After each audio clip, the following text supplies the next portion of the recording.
To Sharma academy.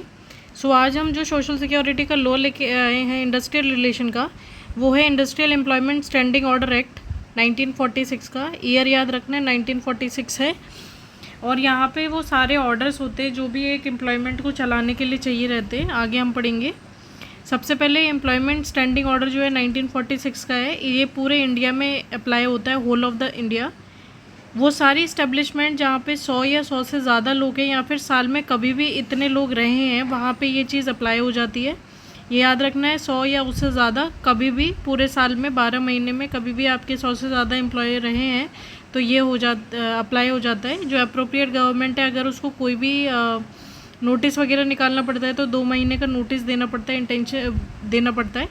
ये जो law है ये कहाँ कहाँ नहीं अप्लाई हो रहा है स्पेशली, आगे हम थोड़े और देखेंगे कहाँ कहाँ नहीं हो रहा है। बाकी दो यहाँ पे लिखे हुए हैं, बॉम्बे इंडस्ट्रियल रिलेशन एक्ट 1946 जहाँ पे अप्लाई हो रहा है, और Madhya Pradesh industrial employment standing order act 1961 का जहाँ पे अप्लाई है वहाँ पे ये चीज़ रहेगी, वहाँ पे ये चीज़ अप्लाई नहीं हो पाएगी। इंटरप्रिटेशन देख लेते हैं अब हर एक चीज़ का। एपिलेट अथॉरिटी वो अथॉरिटी होती है जहाँ पे अपॉइंट करी है appropriate government by the official gazette, ताकि अपील की जा सके वहाँ पे बिफोर एन इंडस्ट्रियल कोर्ट और other authority immediately before the commitment of the industrial employment standing order amendment act 1960। तो ये एक तरीका का कोर्ट है जहाँ पे अपील की जाएगी। अप्रोप्रिएट गवर्नमेंट का मतलब है इंडस्ट्रियल इस्टेब्लिशमेंट जो कि कंट्रोल में होंगी सेंट्रल गवर्नमेंट के, या फिर रेलवे एडमिनिस्ट्रेशन और in the major port mine oil field central government, या इनके अलावा अगर कुछ है तो स्टेट गवर्नमेंट के अंदर जो आ रहा है वो सब भी इसके अंदर कवर हो जाता है। सर्टिफाइंग अथॉरिटी क्या होती है, एक लेबर कमिश्नर होता है या फिर रीजनल लेबर कमिश्नर होता है, और वो सारे ऑफिसर वो इसके अंदर वो भी ऑफिसर आ सकते हैं जो कि अप्रोप्रिएट गवर्नमेंट ने अपॉइंट किए रहते हैं। आगे हम पढ़ेंगे एम्प्लॉयर कौन होता है। एम्प्लॉयर वो होता है जो फैक्ट्री में देखेंगे तो फैक्ट्री एक्ट 1948 के अंदर जिसको एम्प्लॉयर कहा जाएगा वो होगा under the control of any department of government of India the authority जिसको अपॉइंट करे। इंडस्ट्रियल एस्टेब्लिशमेंट मीन्स जो कि डिफाइन होगा पेमेंट ऑफ वेजेस एक्ट 1936 में। Factory railway establishment for the fulfilment of the contract. Prescribe mean जो भी rule और acts बनाए जाते हैं। स्टैंडिंग ऑर्डर का मतलब होता है जो भी शेड्यूल्स बनाए गए हैं, matters related to the schedule. Trade union जो कि ट्रेड यूनियन 1926 में है। वेजेस और workman has the meaning respectively जो कि इंडस्ट्रियल डिस्प्यूट एक्ट 1947 में जो वेजेस और वर्कमैन का बताया गया है वही होते हैं सेम। वर्कमैन जो भी वेजेस के लिए काम कर रहे हैं, और वेजेस जिसमें ग्रेचुइटी पीएफ ये सब नहीं आते, वो सब वेजेस आते हैं। Submission of the draft of the standing order. Draft जो होता है स्टैंडिंग ऑर्डर्स का वो कैसे कैसे बनाया जाता है ये इंपॉर्टेंट है, यही आएगा एग्जाम में।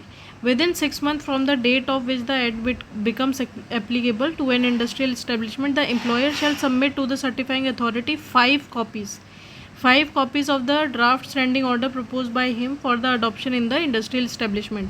तो जैसे ही एक्ट अप्लाई होता है तुरंत उसके 6 महीने के अंदर अंदर जो एम्प्लॉयर होता है उसको 5 कॉपीज़ दी जानी चाहिए। किसको? सर्टिफाइंग ऑफिसर को, कि वो सर्टिफाइड करें इन सारी जितने भी ऑर्डर्स बनाए गए हैं स्टैंडिंग ऑर्डर्स है उन सब के लिए एक इस्टेब्लिशमेंट में। तो विद इन 6 months 5 कॉपी चाहिए। किसको देनी है? सर्टिफाइंग ऑफिसर को। और कौन देगा? एम्प्लॉयर देगा। Giving prescribe particulars of the workman employed in the industrial establishment including the nature of the trade. अगर कोई ट्रेड यूनियन है या फिर जितने लोग हैं सबका ब्यौरा उसको देना पड़ता है। अ ग्रुप ऑफ एम्प्लॉयर्स से सिमिलर इंडस्ट्री में submit a joint draft of. अगर ऐसा है कि कई सारे हैं इस्टेब्लिशमेंट हैं तो वो एक ही स्टैंडिंग ऑर्डर अगर वो सब सहमत है तो एक ही जॉइंट ड्राफ्ट वो दे सकते हैं। चौथा हम देखेंगे condition for the certification of the standing order. अब स्टैंडिंग ऑर्डर तो उन्होंने दे दिया, लेकिन क्या कंडीशन है कि वो पास होगा? उसमें सारे प्रोविजंस होनी चाहिए जो भी इस शेड्यूल के अंदर सेट किए गए हैं एक इंडस्ट्रियल एस्टेब्लिशमेंट के लिए, वो सारे सेटिस्फाई करने चाहिए, तब वो अप्लाई हो जाता है। Certification of the standing order on receipt of the draft under section 3 the certifying order shall forward a copy thereof to the trade union.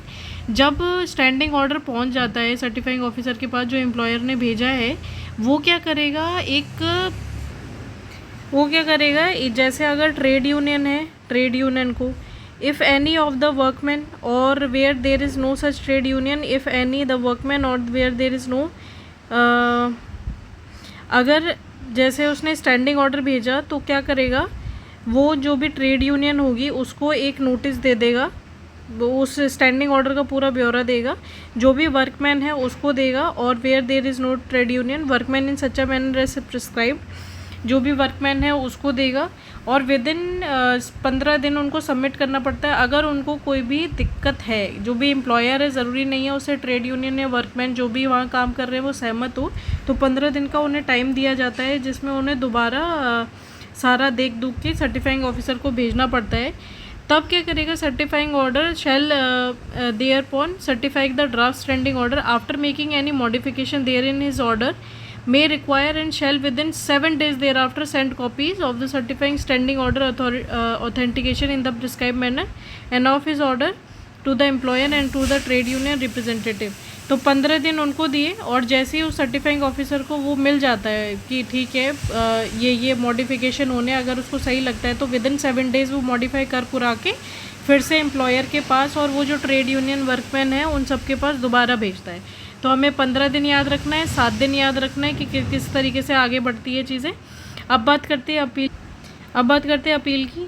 Appeal में क्या होता है, any employer workman trade union or other prescribed representative of workman है, कोई भी employer है, workman है, trade union है या अदर कोई रिप्रेजेंटेटिव है जो कि एग्रीव्ड है by the order of the certifying authority. अगर ऐसा है जैसे उन्होंने भेजा लेकिन वो माना नहीं या मॉडिफाई नहीं किया, तो उसकी ऑर्डर से अगर कोई व्यथित है तो विद इन 30 डेज़ 30 दिन के अंदर जो है वो कॉपीज़ लगा के अपील करनी पड़ती है अपीलेट अथॉरिटी को, और जो भी उसका डिसीज़न रहता है वो फाइनल रहता है। तो 30 दिन यहाँ याद रखना है।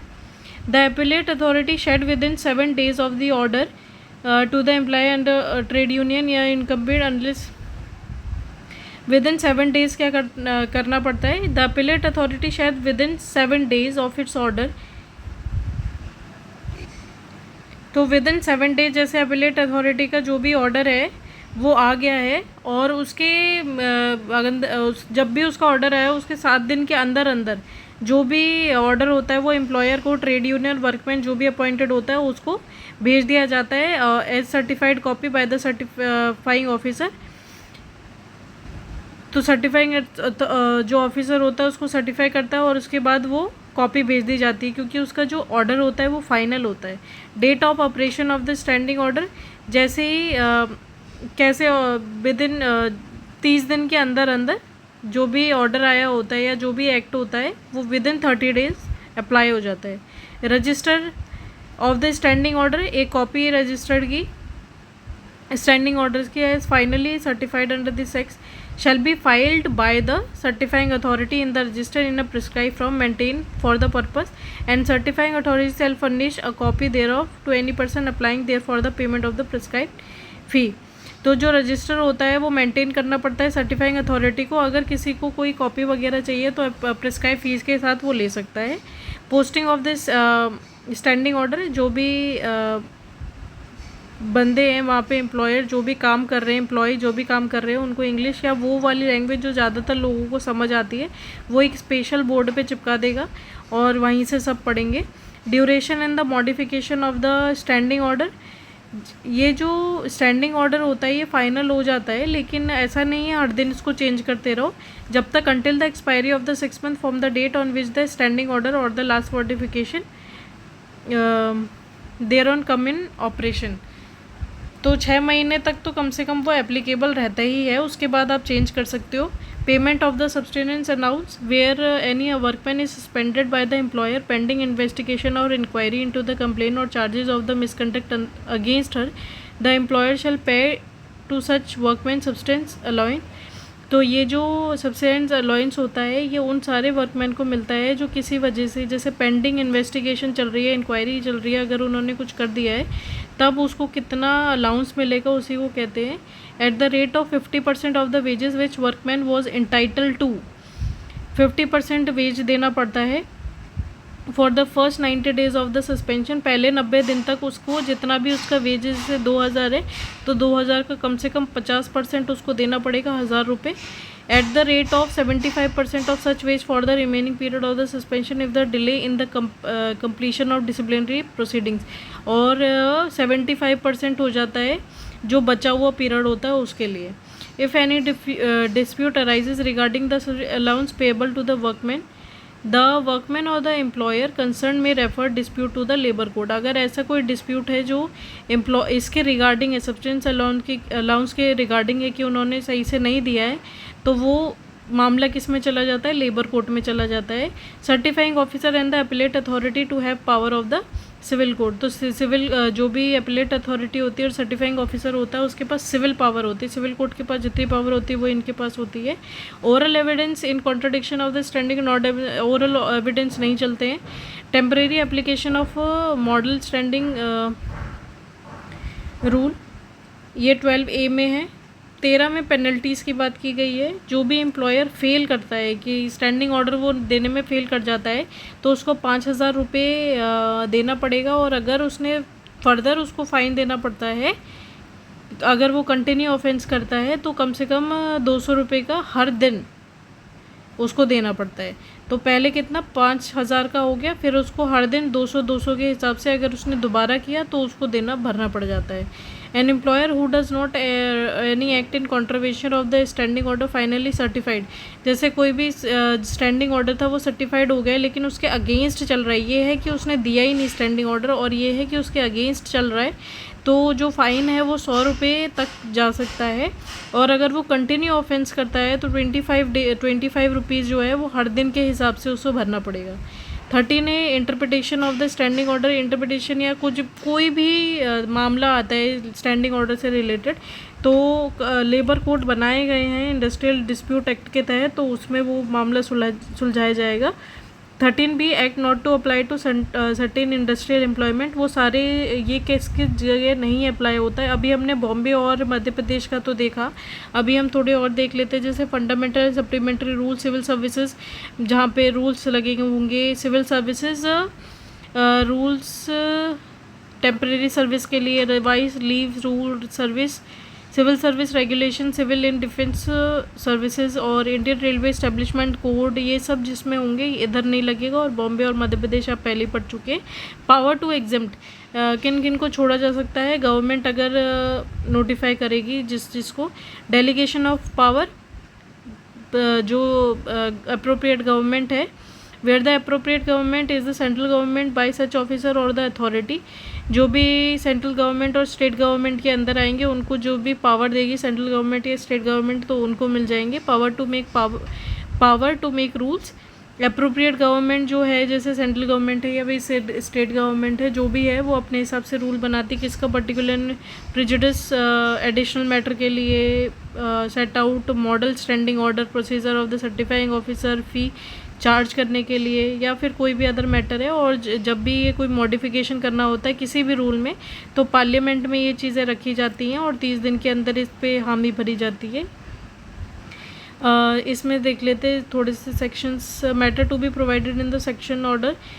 जो भी स्टैंडिंग ऑर्डर होते हैं ना दिए जाते हैं जो सर्टिफाइंग ऑफिसर को, उसमें क्या क्या होता है. देखिए क्लासिफिकेशन ऑफ वर्कमैन होता है कि कैसे कैसे वर्कमैन है, परमानेंट है, टेम्परेरी, अप्रेंटिस है, प्रोविजन पे, बदली पे, इन सब पे इसके ब्यौरा दिया जाता है. Manner of invitation to the workman period and the hour, की कितने देर वो काम कर रहे हैं, कितने आवर्स काम कर रहे हैं. शिफ्टिंग वर्किंग के बारे में बताया जाता है. अटेंडेंस और लेट कमिंग के बारे में बताया जाता है. Condition of your procedure in the applying for the authority. Requirement to enter premises by certain gates, ये सब बताया जाता है. Closing and reporting of the section. Termination of the employment and notice thereof. Suspension और dismissal और misconduct अगर कुछ होता है वो भी उसमें लिखा जाता है. Means of redress of workman, any matter which is may be prescribe. तो ये सब जो होता है ये स्टैंडिंग ऑर्डर के तहत दिया जाता है. तो ये जो एक्ट है ये ख़त्म होता है. इतना ही है ये. कुछ हमने चीज़ें देखी 30 दिन, 7 दिन, 15 दिन, तो ये बस थोड़ा सा याद रखना पड़ता है और पेनल्टीज़ थोड़ी देखनी पड़ती है. बाकी ऐसा कुछ नहीं है. ये थोड़ा इम्पोर्टेंट है कि कहाँ नहीं होता. बस दैट्स इट.